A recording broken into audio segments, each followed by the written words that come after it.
الشيطان الرجيم بسم الله الرحمن الرحيم الحمد لله الذي لا يبلغ رزقه القائلون ولا يحصي ما أهلكتم ولا يعدي حقه المجتهدون الذي ليس لصفته حد محدود ولا نعت موجود ولا وقت معدود ولا أجل ممدود فطر الخلائق بقدرته ونشر الرياح برحمته الصلاة والسلام على الرسول المسدد المصطفى العمجد المحمود الأحمد سيدنا ومولانا ومولى الكونين جد الحسن والحسين معاني والقاسم محمد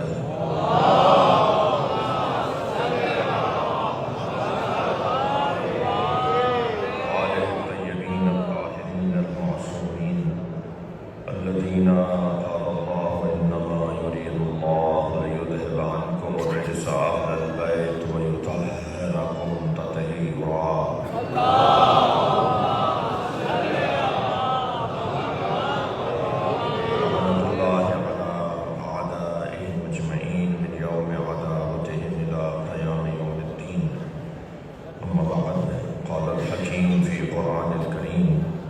بسم الله الرحمن الرحيم لقد كتبنا في الطبور من باب الذكر أن الأرض يرثها عبادي الصالحون صلوات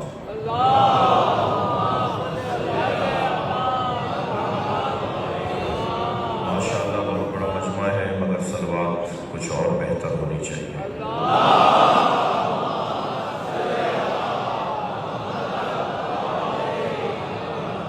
سے بھی بہتر اور بلند صلوات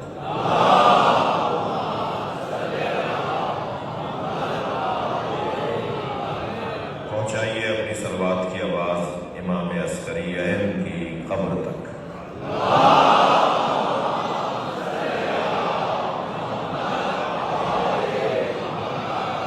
توجہ سورہ مبارکہ الانبیاء کی آیت میں نے آپ کے سامنے پڑھی ہے اگرچہ آپ نے یہ بات تو روشن کر دی کہ اہل بیت کی محبت میں تھکن نامی کوئی شے نہیں ہے نہیں مجھے تو نہیں لگا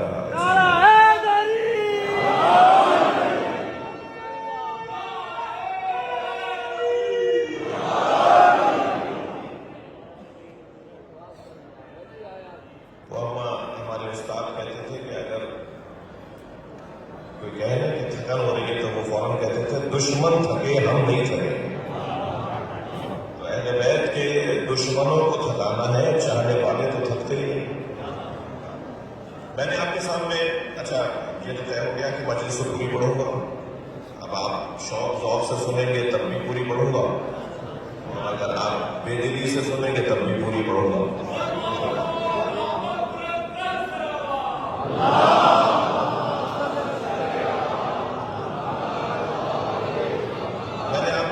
جس آیت کی تلاوت کی ہے تو یہ طے ہے کہ اس دروازے پر آنے کے بعد ان کی عظمتوں پر غور کرنے سے قرآن کی وہ آیتیں جو ان کی شان میں نازل ہوئی ہیں ان کا انتخاب کرنا مشکل ہو جاتا ہے کہ کون سی آیت پر گفتگو کی جائے بلکہ حق اس گھرانے کا تو یہ ہے کہ جب بھی ان کے بارے میں بات ہوتی ہے تو قرآن ہی پڑھا جاتا ہے واحد گھرانہ ہے کہ جن کی عظمت کا بیان قرآن کی تلاوت ہے میں نے ایک مجلس میں ایک روایت کی طرف اشارہ کیا تھا کہ کسی نے حضرت ابن عباس سے کہا کہ علی کو یاد کرتے ہو کیسا لگتا ہے اب علی تمہارے درمیان نہیں رہے تو ابن عباس نے مولا کی شان میں قرآن کی آیتیں پڑھنا شروع کی جب انہوں نے دیکھا صاحب یہ تو ایک آیت پر دوسری آیت علی کی شان میں اور دوسری پر تیسری آیت تو پھر کہنے لگا رکو کوئی اور بات کرو تو ابن عباس نے بے ساختہ کہا انہانی ان تلاوت القرآن تم مجھے قرآن پڑھنے سے روک سکتے ہو اہل بیت کی شان یعنی قرآن کی تلاوت اب کون سی آیت سے بات شروع کی کی جائے تو میں نے مناسب یہ سمجھا کہ جو تو یہاں دو ائمہ اہل بیت کے مزار اور ان کے مرکز ہیں، اور پھر اسی زمین کے اندر حکیمہ خاتون سلام اللہ علیہ کا مرکز بھی ہے، حضرت بی بی نرگس خاتون صلوات اللہ علیہ کا مرکز بھی ہے، نقوی سادات یہاں بیٹھے ہوئے ہیں، حضرت جعفر طباغ بھی اسی زمین میں دفن ہے، اور اس گھرانے کے تمام تر محترم مبارک اور معظم شخصیات اسی زمین کے اندر دفن ہیں۔ مجھے ابھی حرم کے پروٹوکول افسر نے بتایا کہ جتنی اس وقت زرعی کا اندر کا حصہ ہے، یہی اصل امام علی نقی کا مکان ہے اور یہی اصل امام عسکری کا مکان ہے، یعنی ہم زرعی کے اطراف میں جب جا رہے ہوتے ہیں تو امام کے گھر میں داخل ہوئے ہیں، اور یہ سب کو پتا ہے کہ گھر میں داخل ہونے سے پہلے اجازت لی جاتی ہے، اور میرا عقیدہ یہ ہے کہ جب ہمیں انہوں نے یہاں بلا لیا تو اجازت تھی تبھی تو بلایا ہے، اور ہم یہاں دعا ان کے لیے کر رہے ہیں کہ جو یہاں آئے نہیں ہیں، بس ان کے لیے ذرا ایک اپنے دل کی گہرائیوں سے دعا ایک صلوات کی صورت میں پڑھیں گے کہ یا اللہ انہیں اس تیار میں اس بارگاہ میں حاضر ہونے کا موقع نصیب ہو جو آج تک زیارت کو نہیں آ سکے۔ بلند تر صلوات۔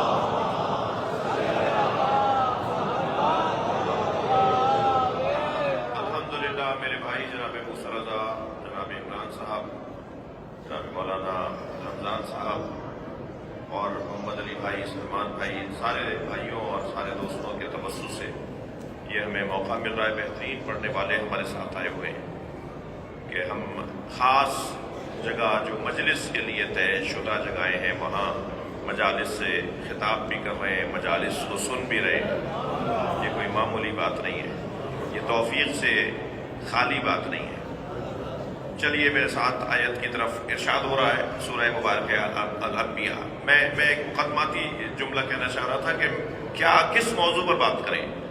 امام علی نقی علیہ السلام کی سیرت پر بات ہو، حق ہے کہ یہاں بات ہو۔ امام عسکری کی سیرت طیبہ پر گفتگو ہو اور عظمت پر بات ہو، حق ہے کہ امام عسکری کی عظمت پر بات ہو۔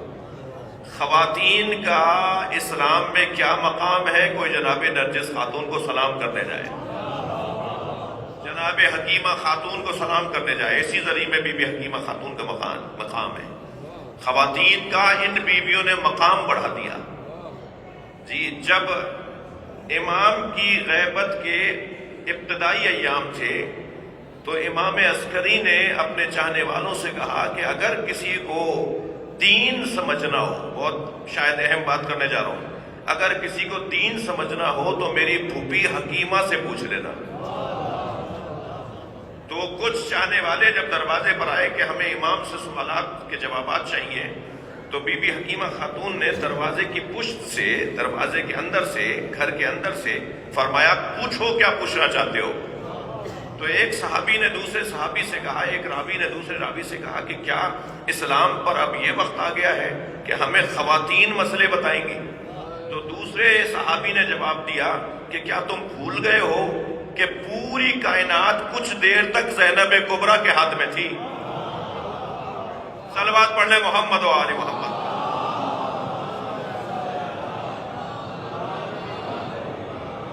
وہ ایام، وہ وقت، وہ لمحہ جو کربلا میں امام حسین نے جناب زینب کے حوالے پوری کائنات کی ہے، وہ حجت خدا کا عنوان، وہ ہادیہ بالفعل کا عنوان۔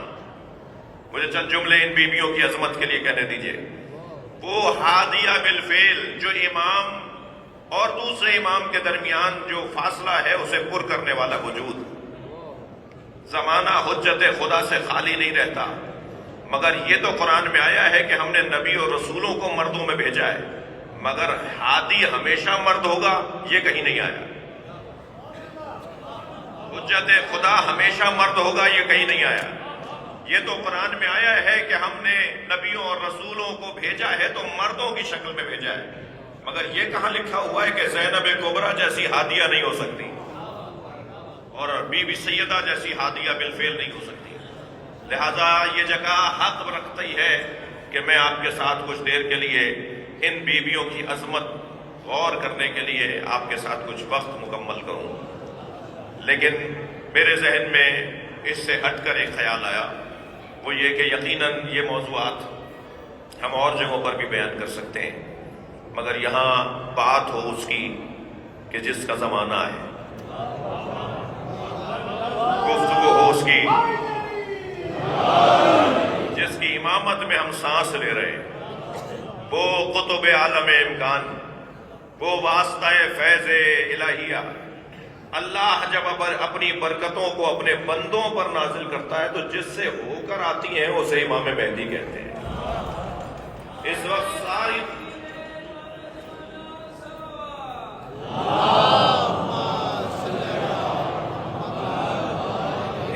ساری دنیا جس کی وجہ سے کھا رہی ہے، جی رہی ہے، سانس لے رہی ہے، رزق پا رہی ہے، برکتیں پا رہی ہے، اسے صاحب العصر حجت دورہ کہا جاتا ہے. تو میں نے سوچا کچھ دیر کے لیے آپ کے ساتھ اس موضوع پر گفتگو کریں. میں نے آپ کے سامنے جو آیت تلاوت کی ہے وہ سورہ الانبیاء کی آیت ہے. ارشاد ہو رہا ہے، پہلے تسلی دیجئے آپ تھکے ہوئے نہیں ہیں.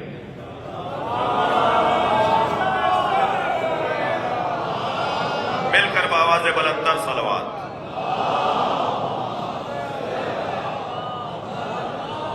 مجھے تسلی نہیں ہو رہی جیسی صلوات ہو رہی ہے.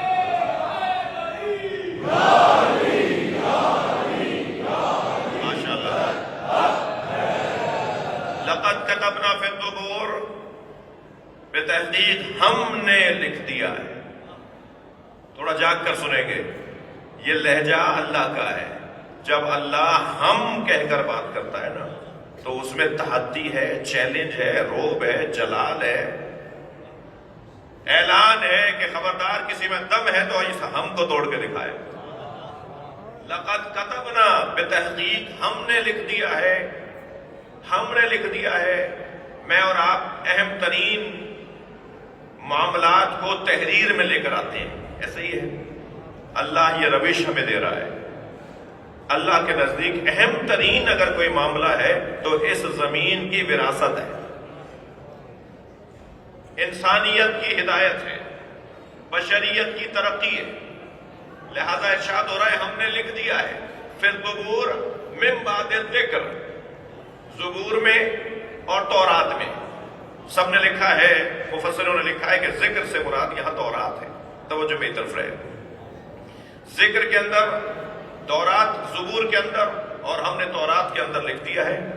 بعض لوگوں کا کہنا یہ ہے کہ یہاں ذکر سے مراد قرآن ہے، اور میں تو اس سے ہٹ کر کہوں گا کہ جب قرآن میں یہ آیت نازل ہو رہی ہے تو قرآن تو ہے. یعنی اگر ہم یوں کیوں نہ مان لیں کہ اللہ نے تورات میں لکھا ہے، تورات کا تو نام لکھ رہا ہے وہ جی. اور پھر لقد کتبنا فی الزبور، زبور کا ذکر کر رہا ہے. پھر ذکر سے مراد تورات ہے، اور پھر قرآن. تو تین دستاویز تیار کیے ہیں اس نے.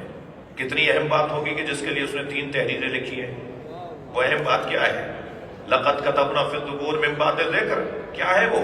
ان الارض یرثها عبادی الصالحون. بے تحقیق اس پوری زمین کی وراثت، اس پوری زمین کا اختیار، اس پوری زمین کے اوپر تسلط ہمارے نیک اور صالح بندوں کے ہاتھ میں ہوگا. یعنی اس آیہ کریمہ سے میں جو پہلا پیغام دوں گا وہ یہ دوں گا کہ خبردار دنیا کے مظلوم ہمت نہ ہاریں، دنیا کے پریشان لوگ مایوس نہ ہوں. دنیا جنہیں کچل رہی ہے اور ظالم جنہیں پیس رہے ہیں وہ پریشان نہ ہو. بالآخر مستقبل ان کا ہے جن کے اوپر ظلم ہوا ہے. اللہ مظلوموں کے ساتھ ہے. دوسرا پیغام یہ کہ اس زمین کی وراثت اللہ نے فعل مضارع یرثها، فعل مضارع ہے اور رہے گی. اس زمین کی وراثت ہے اور رہے گی ان کے ہاتھ میں جو میرے نیک اور صالح بندے ہیں. بعض لوگ پاکستان کے اندر اپنی گاڑیوں پر، اپنے مکانات میں، اپنے ڈرائنگ روموں میں، اپنے اہم دفتروں میں ایک اسٹیکر، ایک تغرا لگاتے ہیں علی وارث. تو مجھے ایک صاحب مل گئے، مجھے اکثر ملتے رہتے ہیں، مجھے توفیق ہے. ایک صاحب کہنے لگے کہ صاحب آپ کے یہاں شرک ہوتا ہے. میں نے کہا جی کیا شرک ہوتا ہے؟ کہنے لگے آپ کے یہاں لوگ علی وارث بولتے ہیں. تو میں نے کہا حضور پھر آپ کیا کہنا چاہ رہے ہیں؟ کہا نہیں، وارث تو اللہ ہے. میں نے کہا آپ نے قرآن پڑھا ہے؟ کہنے لگے میں حافظ قرآن ہوں. تو میں نے کہا جی میری تو مدد ہو گئی، آسانی ہو گئی، آپ حافظ قرآن ہے تو پھر سورہ مبارکہ الانبیاء کی 105ویں آیت پڑھ کے سنا دیجیے. تو انہوں نے سورہ مبارکہ الانبیاء کی یہی جو میں آیت پڑھ رہا ہوں یہ 105ویں آیت پڑھ کے سنا دی.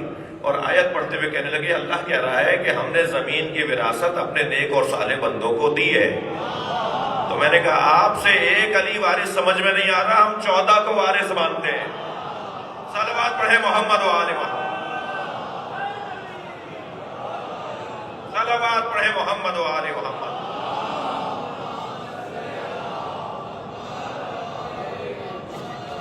یہ وارث ہیں اللہ کی طرف سے، اللہ نے انہیں ہمارا وارث بنایا ہے.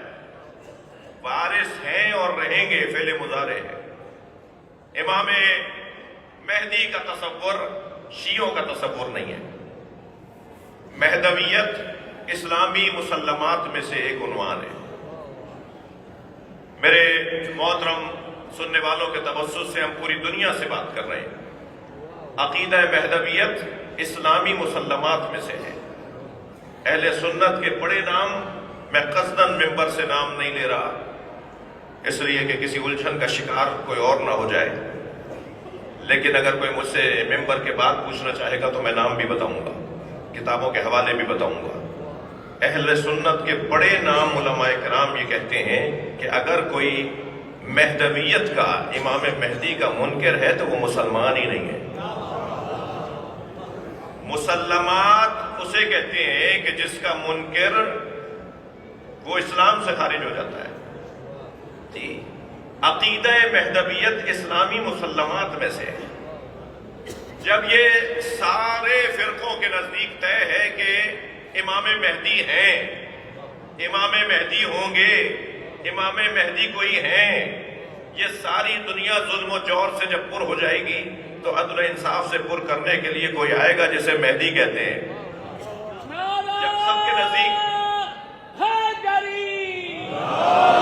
جب سب کے نزدیک مہدویت کا نظریہ اور عقیدہ پایا جاتا ہے. بھئی آپ تھوڑی توجہ اور بڑھائیں، میں اس شہر میں عقیدہ مہدویت بیان کرنے جا رہا ہوں جس شہر سے عقیدہ مہدویت کا بڑا گہرا تعلق ہے. جی،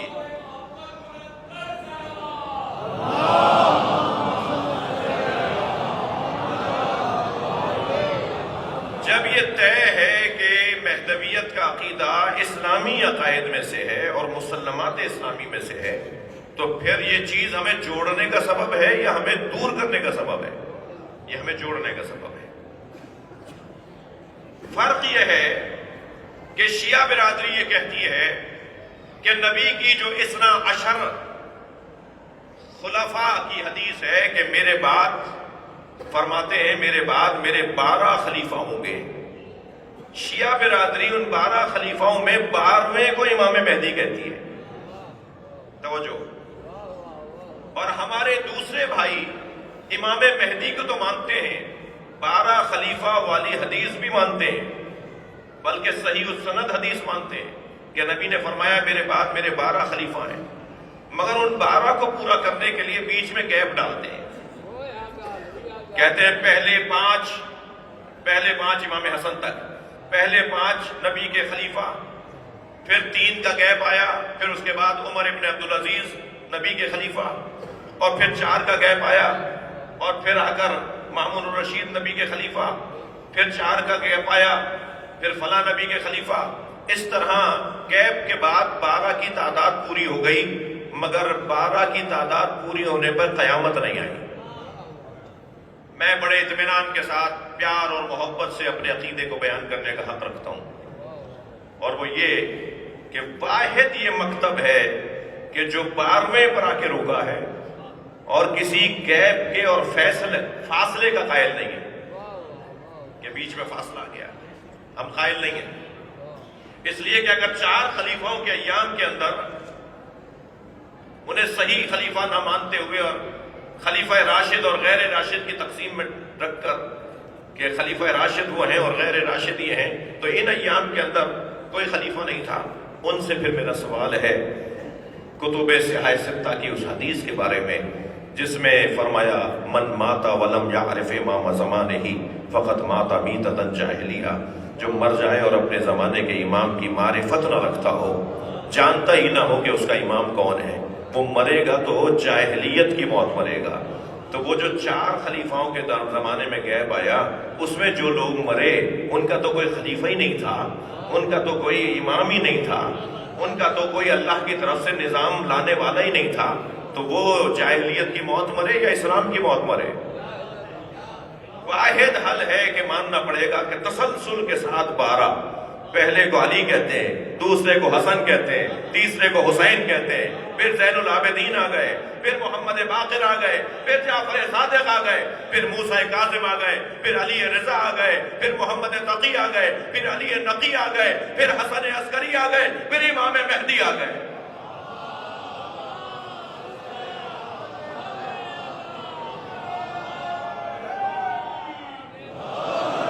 مسلسل تسلسل کے ساتھ 12 کی تعداد، نبی کے 12 جانشینوں کی تعداد مکمل ہوئی ہے، مگر اللہ نے 12ویں کے اوپر دنیا کو روکا ہوا ہے۔ اس کی حیات کو اتنا لمبا کر دیا کہ اس کی حیات جب چاہے اللہ، جب تک چاہے اللہ اسے زندہ رکھے۔ اور یہ کوئی نئی بات ہو رہی ہے؟ کوئی پہلی مرتبہ کسی کی حیات لمبی ہوئی ہے؟ یہ کیا بات ہوئی کہ ایسا نہیں ہوتا؟ کیوں نہیں ہوتا؟ بہت ہوتا ہے، بار بار ہوا ہے۔ سارے مسلمان قائل ہیں کہ حضرت ادریس زندہ ہے، سارے مسلمان قائل ہیں کہ حضرت عیسیٰ زندہ ہے، سارے مسلمان قائل ہیں کہ حضرت خضر زندہ ہے، حضرت الیاس زندہ ہے، سارے مسلمان 4 نبیوں کے لیے قائل ہیں کہ وہ زندہ ہیں۔ کوئی 3000 سال سے زندہ ہو تو سمجھ میں آ جاتا ہے، کوئی 1100 سال سے زندہ ہو تو سمجھ میں نہیں آتا۔ یہ تو کوئی بات نہیں ہوئی کہ اتنی لمبی عمر کسی کی نہیں ہو سکتی۔ کیوں نہیں ہو سکتی؟ لمبی عمر اللہ نے کئی نبیوں کی رکھ کر ہمارے لیے مثال قائم کی ہے کہ ایسا ممکن ہے کہ کسی کی عمر طویل ہو اور وہ ہو اور زندہ ہو، کسی کی عمر کو طویل کیا جا سکتا ہو۔ پھر ضرورت کیا تھی بھائی؟ اتنی لمبی عمر کیوں کر دی؟ ادھر 12 نہیں 1200 پہ جا کے قیامت آتی، کہیں تو گنتی پوری ہونی تھی، تو 1200 کی گنتی کیوں پوری کریں؟ اللہ نے 12 کی گنتی۔ ہم 12 کو اب تک سمجھنے میں ناکام ہیں۔ اگر اللہ نے 1200 نمائندے رکھ دیے ہوتے تو ہمارے اندر توانائی نہیں تھی کہ ہم معرفت حاصل کرتے۔ ادھر حکم یہ ہے کہ علی کو پہچانو، ادھر حکم یہ ہے حسن حسین کی معرفت حاصل کرو۔ اگر یہ 12 کی تعداد نہ ہوتی اور زیادہ کی ہوتی تو ہمارے بس کی بات نہیں تھا۔ تکلیف مالا یطاق لازم آتا، جی ہمت سے زیادہ، توانائی سے زیادہ ذمہ داری لازم آتی، جو اللہ نہیں چاہتا ایسا کرنا۔ 12ویں پر اس نے دنیا کو روکا ہوا ہے، ہم سب 12ویں کے انتظار میں ہیں۔ اور پھر الحمدللہ آپ کو سن کے خوشی ہوگی، ہم نے 200 اہل سنت کے ان علماء کے نام پتے کتابیں تلاش کر لی ہیں جو امام کی ولادت کے قائل ہیں، اور وہ آپ کی طرح غیبت کے قائل ہیں سنی، مگر کہتے یہ ہیں کہ ان کی ولادت ہو چکی ہے اور وہ ہماری آنکھوں سے اوجھل ہے۔ بھائی یہاں سامرہ میں آئے بیٹھے لوگوں کی کچھ مسائل کلیئر ہونے چاہیے۔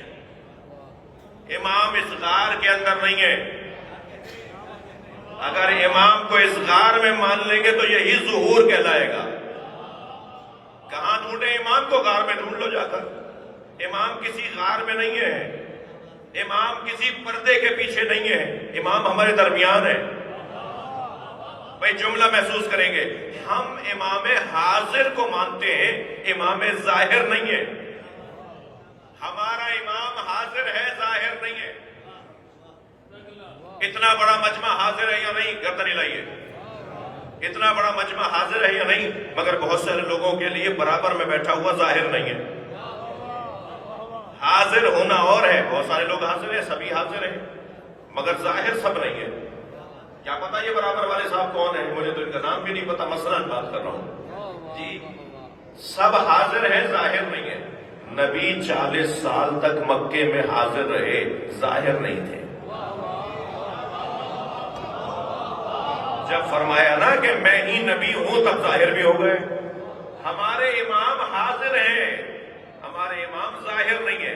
جب میں اور آپ پہچاننے لگیں گے وہی ظہور ہوگا.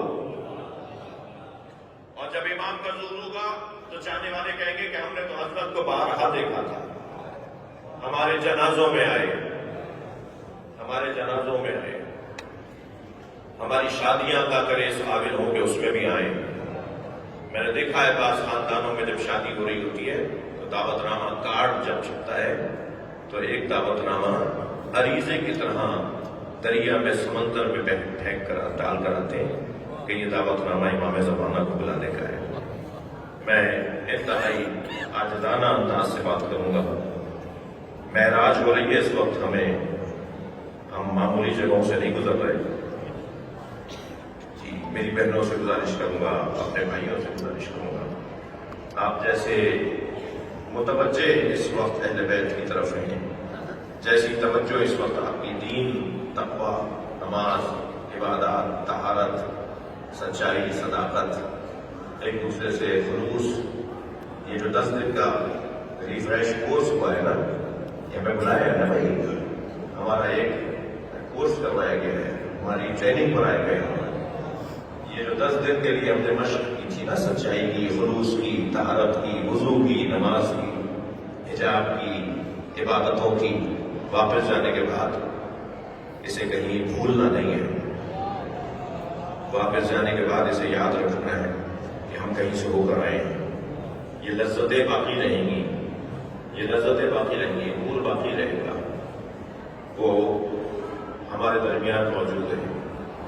نظام یہ لیے ایک صاحب کو ساری دلیلیں میں نے دے دی، پھر بھی کہنے لگے کہ نہیں صاحب میں تو نہیں مانتا.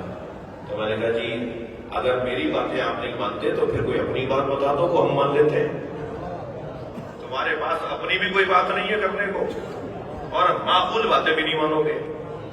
اس دوران میں ہمارا کیا قصور ہے بھائی کہ حجت خدا سے ہماری خالی محروم ہے؟ اللہ نے ہمیں ایسے زمانے میں کیوں پیدا کیا کہ جب ہم اس کوالٹی کے آدمی، اس معیار کی شخصیت سے محروم ہیں؟ یہ اللہ کا نظام بے شک ہے، تردد ہے، اعتراض ہے، یہ ماننا پڑے گا کہ نہیں ہم بھی حجت خدا کے زمانے سے خالی نہیں ہیں. وہ ہمارے درمیان موجود ہیں، وہ ہمیں سن رہے ہوتے ہیں. ہم بات کریں اب تک ہماری بات جا رہی ہوتی ہے. جب وہ ظہور فرمائیں گے تو وہ ہمارے لیے مانوس ہوں گے، ہم ان کے لیے مانوس ہوں گے. وہ وقت بہت دور نہیں ہے. مجھے تو امام کے ظہور کی خوشبو آ رہی ہے، اس لیے کہ آخری زمانے میں حقائق کھلیں گے جو کھلنا شروع ہو گئے. لوگوں کو اہل بیت کے دروازے پر آنا نصیب ہوگا جو نصیب ہونا شروع ہو گیا ہے. آپ 200 سال پہلے چلے جائیے، دنیا میں آدھی سے آدھی تعداد بھی نہیں تھی اہل بیت کے چاہنے والوں کی. یہ مسلسل اہل بیت کے چاہنے والوں میں اضافہ ہو رہا ہے، اس لیے کہ امام آنے والے ہیں. اللہ امام کے چاہنے والوں میں اضافہ کر رہا ہے. فرزند زہرا حسین کی طرح تنہا نہیں رہے گا. کربلا میں امام حسین کو جس طرح سے تنہا کر کے مارا، اب حسین کا بچہ، حسین کا نواں بیٹا، وہ اس وقت تک نہیں آئے گا جب تک کہ کربلا میں 72 نہیں بلکہ 72 ارب 72 کروڑ لوگ نہ آ جائیں، جب تک حسین کے بیٹے کے چاہنے والے نہ آ جائیں. رجب کی پہلی تاریخ قریب ہے. آج چاند رات پاکستان میں نہیں ہوئی اور یہاں بھی نہیں ہوئی، تو اب کل نہیں، کل چاند رات ہے اور پرسوں پہلی رجب ہے. عرفے سے اور چہلم سے کم ثواب نہیں ہے پہلی رجب کی زیارت امام حسین کی. موسیٰ بھائی کو اور مجھے بھی احساس نہیں تھا کہ ہم کن دنوں میں آ رہے ہیں. یعنی جو ثواب عرفے کا اور چہلم کا ہے نا امام حسین کی زیارت کا، اس سے کم زیارت نہیں ہے پہلی رجب کی زیارت. آپ دیکھیں گے پہلی رجب کو کربلا میں رش کتنا ہوگا، پورا عراق آیا ہوا ہوگا. نجف سے طالب علموں کی تیاری ہوتی ہے کہ رجب کی پہلی تاریخ حسین کو سلام کرنے جائیں گے، اور میری اور آپ کی قسمت اچھی ہے کہ ہم پہلی رجب کو کربلا میں ہیں. میرے محترم سننے والوں، کہیں مجھ سے اور آپ سے غفلت نہ ہو جائے۔ چلیں اس حسین کو سلام کریں جس پہ سلام کرنے کی وجہ سے حسین کا نواں بیٹا خوش ہوتا ہے، اور خاص طور پر شب جمعہ امام زمانہ کربلا میں آتے ہیں، اور میرا یقین ہے کہ پہلی رجب کو بھی کربلا آ رہے ہیں۔ جب جائیں نا حرم امام حسین میں تو خیال رہے کسی کو دھکا نہ لگ جائے، خیال رہے کہ زری چومتے ہوئے ہم کسی کی جو امام سے اس کا نیاز و نیاز ہو رہا ہو، ہم اسے توڑ نہ دیں، اسے ہٹا کر اس کی کسی عبادت میں خلل ڈال کر۔ اگر رش زیادہ ہو رہا ہو تو کوئی ضروری نہیں ہے، زری کو چومنے کا ثواب ہے، مگر کسی کا دل دکھانے کا زیادہ بڑا گناہ ہے، اور وہ بھی وہ جو حسین کی زری کے ساتھ لگا کھڑا ہے۔ خیال رہے کسی کو تکلیف نہ ہونے پائے۔ حرم امام حسین میں جائیں گے، امام زمانہ کو تلاش کرنے۔ مولا ہم سامرہ گئے تھے، ہمیں معلوم ہوا کہ آپ کربلا آ رہے ہیں، ہم کربلا آ گئے۔ مولا چاہے ایک جھلک صحیح ہمیں اپنا دیدار کروا دیجئے۔ مولا کچھ دیر کے لیے اس مجلس میں بھی آ جائیے۔ یہ تو کریموں کے کرامت کے خلاف ہے کہ کوئی ان کے دروازے پر آئے اور وہ دروازہ نہ کھلے۔ امام زمانہ ہم آپ کے گھر آئے ہوئے ہیں، اتنا بڑا مجمع پاکستان سے، دوسرے ممالک سے، دوسرے علاقوں سے آپ کے گھر آیا ہوا ہے۔ اجرکم اللہ، اجرکم اللہ۔ اپنے توسل کو بڑھائیں گے۔ میں مولا کی بارگاہ میں کچھ مناجات کر رہا ہوں آپ کی طرف سے۔ مولا کریموں کا تو طریقہ یہ ہے، آپ کو کون بتائے گا؟ میں آپ کو کیا بتاؤں گا؟ مولا آپ نے ہی ہمیں بتایا ہے کہ اگر دروازے پر کوئی دستک دے تو دروازہ ضرور کھولنا۔ یہ سارے لوگ آپ کے دروازے میں دستک دے رہے ہیں، ایک مرتبہ ہمارے اوپر اپنا دروازہ کھول دیں، ہمارے اوپر نگاہ خاص کر دیں۔ مجھے یقین ہے کہ اب میں کچھ جملے کہنے جا رہا ہوں جس پر امام ضرور توجہ کریں گے، ضرور آ جائیں گے اپنے گھر میں اپنے مہمانوں سے ملنے کے لیے۔ کچھ جملے کہنے جا رہا ہوں۔ عزادارو، کربلا میں 9 ایسے موقع آئے کہ آسمان گرتا، زمین پھٹتی، مگر جس پر مصیبت آ رہی تھی اس نے تسبیح پڑھنا شروع کر دی۔ اللہ دیکھ رہا ہے کہ ان پر مصیبت آسمان گرنے کے مترادف ہے، مگر جس پر وہ مصیبت ہوتی تھی وہ تسبیح پڑھ دیتا تھا، وہ سجدے میں سر رکھ دیتا تھا۔ وہ مقامات کے جہاں آسمان گرتا اور زمین پھٹتی، ان میں سے 2 مقام میں آپ کو بیان کرنے جا رہا ہوں۔ ایک مقام تو وہ تھا جب علی اصغر کے گلے میں تیر لگا۔ اجرکم اللہ، اجرکم اللہ۔ حق ہے، بلائیں امام زمانہ کو، اپنی آوازوں کو آزاد کر کے، فریاد کر کے۔ آپ اپنے وطن میں دعائے ندبہ پڑھتے ہیں نا، صبح جمعہ کی صبح آپ دعائے ندبہ پڑھ کے امام زمانہ کو بلاتے ہیں۔ آج سامرہ میں بیٹھ کر بلند گریہ کر کے امام زمانہ کو بلائیں گے۔ وہ جگہ جب آسمان گرتا اور زمین پھٹتی، ان میں پہلی اور ایک جگہ وہ تھی جب علی اصغر کے گلے پہ تیر لگا۔ عزادارو، تیر بھی تیرے سے شعبہ تھا۔ مجلس میں خواتین بھی ہیں، چھوٹے بچے بھی آئے ہوئے ہیں، اور کچھ بچے تو دودھ پیتے ہوئے بچے آئے ہیں۔ کچھ دیر کے لیے تصور تو کیجئے کیا گزر رہی ہوگی جناب رباب کے دل پر۔ وہ تیر جس کے 3 پھل تھے، اس تیر نے جناب علی اصغر کا گلا کاٹ ڈالا۔ جی حضرت علی اصغر کے گلے پہ جب تیر لگا تو وہی تیر امام حسین کے بازو کو بھی زخمی کر گیا۔ امام نے گلے سے بہنے والے خون کو اپنے چلو میں لیا، آسمان کی طرف دیکھا تو آواز آئی کبھی پانی نہیں برسے گا، زمین کی طرف دیکھا تو آواز آئی کبھی فصلیں نہیں اگیں گی۔ امام نے وہ خون ناحق اپنے چہرے پہ مل لیا اور ایک جملہ کا حفن علیہ انہ بین اللہ، حسین پر یہ مصیبت آسان ہو رہی ہے اس لیے کہ حسین جانتا ہے اللہ حسین کو دیکھ رہا ہے۔ پھر وہ ننھا سا جنازہ ایک ماں اور ایک باپ نے قبر کے حوالے کر دیا۔ عزادارو، یہ ایک جگہ ہے کہ جہاں آسمان گرتا اور زمین پھٹتی۔ اب ایک اور جگہ بیان کرنے جا رہا ہوں۔ میرے مولا کو دعوت دیں گے اپنے گریے کی صورت میں۔ مولا آئیے، ہمارے اس روتے ہوئے چہرے کو ذرا دیکھیے، ہماری اس حاضری کو ذرا قبول کیجئے. وہ جگہ وہ تھی کہ جب زینب کے سر سے چادر چھین ہے. اجرکم اللہ، حق ہے ایسا ہی رونے کا.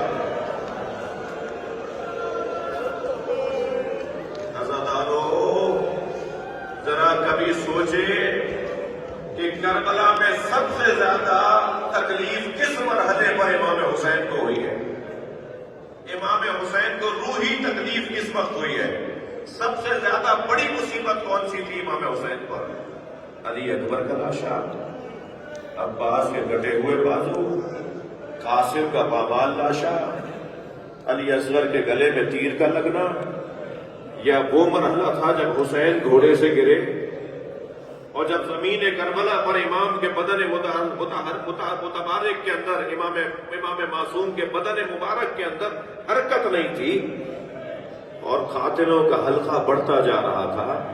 کوئی نیزہ اٹھائے تھا، کوئی بھالا اٹھائے تھا، اور ہر شخص چاہتا تھا پہلے میں حسین کو مار ڈالوں. ان میں سے ایک شخص نے آواز دے کر کہا اتنا رک جاؤ کہ حسین کی روح پرواز کر جائے. تو ایک اور ظالم نے کہا کہ کیسے طے کریں حسین ابھی زندہ ہے. تو ایک اور آواز آئی میں ایک جملہ کہوں گا اگر حسین زندہ ہوئے تو اٹھ کے بیٹھ جائیں گے. اس ظالم نے جملہ کہا کہ حسین زمین کربلا پر ہے اور سپاہیوں نے زینب پر حملہ کر دیا. بس یہ جملہ سننا تھا. امام نے کوہنیوں پہ زور دیا، اپنا ہاتھ فضا میں بلند کیا اور اپنا ہاتھ بلند کر کے اشارہ کیا پہلے میرا گلا کاٹو پھر زینب کی طرف جانا.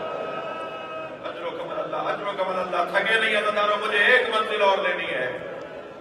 جناب زینب کبریٰ کیا شیر دل بی بی ہے، علی کی کیسی شیر دل بیٹی ہے، کیسا علی نے پال کر بی بی کو جوان کیا ہے. ایک ظالم کہتا ہے جب خیمے جل رہے تھے تو میں نے دیکھا ایک بی بی جلتے ہوئے خیمے میں جانا چاہتی ہے، مگر جلتے ہوئے خیمے کی چوک سے اس کا سر ٹکراتا ہے اور وہ راستہ بدل کے پھر اندر جانا چاہتی ہے، مگر وہ بار بار آگ کے اندر جانا چاہتی ہے. تو کہتا ہے میں یہ سمجھا کہ ان ظالموں نے، میرے ساتھیوں نے، یزیدی سپاہی ہے، وہ کہتا ہے میرے ساتھیوں نے جب خیمے لوٹ رہے تھے تو شاید اس بی بی کے سر پر کوئی گرز مار دیا، کوئی پتھر مار دیا، جس کی وجہ سے اس کی آنکھوں کا نور چلا گیا ہے اور اسے نظر نہیں آ رہا کہ آگے آگ جل رہی ہے. تو کہتا ہے کہ میں قریب آیا اور میں نے کہا تمہیں نظر نہیں آتا آگے آگ جل رہی ہے؟ تو وہ بی بی مڑی اور مجھے دیکھ کر کہنے لگی یا شیخ انا لنا فیہا علیل، اس خیمے میں ہمارا ایک بیمار رہ گیا ہے جو اپنے پیروں سے چل کے نہیں آ سکتا. مجھے تب معلوم ہوا وہ علی کی بیٹی زینب ہے. وہ چلتے ہوئے خیمے میں گئی اور اپنی پشت پر اپنا بیمار بھتیجا اٹھا کر لائی. سلام ہو زہرا کی بیٹی زینب پر، اللہ لعنت اللہ علی قوم الظالمین. یا اللہ ان آوازوں پر رحمت نازل فرما. یہ روتی ہوئی آنکھوں سے بہتے ہوئے آنسوؤں کے ساتھ یا اللہ ان کے رزق میں اضافہ فرما، ان کے علم میں اضافہ فرما، ان کے تقوی میں اضافہ فرما، ہماری عاقبت بخیر فرما. حرم امام العسکریین کی انتظامیہ، ذمہ داران، مسئولین جنہوں نے ہمارے ساتھ تعاون کیا، ان کی توفیقات میں اضافہ فرما، ہم سب کی عاقبت بخیر فرما. امام زمانہ امام مہدی کے ظہور میں تعجیل فرما، تعجیل فرما. ان اللہ و ملائکتہ یصلون علی النبی یا ایھا الذین آمنوا صلوا علیہ وسلموا تسلیما.